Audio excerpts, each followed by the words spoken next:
পাহাড়টা এই পাহাড় না, ওইখানে আমি পাহাড়ে উঠিনি। ওইখানে একটা পাহাড় আছে যেটাতে ইয়ে আসতো, আল্লাহর পক্ষ থেকে ফেরেশতারা আসতো। ওই ফেরেশতারা আসার কারণে ওই পাহাড়টা ওটা সৌদি আরবের মধ্যে একটা পাহাড় আছে যেটা মানে পাহাড় পাথর মাঝে বালুতে পরিণত হয়ে গেছে। নিয়ে যায় না কাছেই তো, বেশি দূরে জানাশোনা যদি একবার তোমরা জানা না থাকে আমরা গাড়ি গাড়ি নিয়ে যাবে।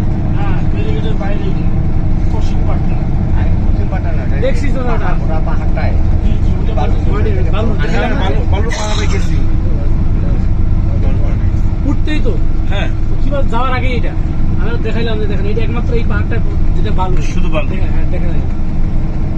আর অহুদ পাহাড়টার লম্বা হচ্ছে দৈর্ঘ্য হচ্ছে 7 কিলোমিটার। আমরা একদম নামি ছিল যায় না বল নামার একটা ইচ্ছে করা তো কাল তাহলে তোমরা উঠে গেছে না, কহেন না যে আমরা না, আমি আপনি আমার জিজ্ঞেস করেন তোমার বললাম কি জিজ্ঞাসা করছি, কিন্তু আমরা কাছে আছি। আমি করলাম না যাবো দিন পাহাড় যায়নি দিন পাহাড়ে গেছি।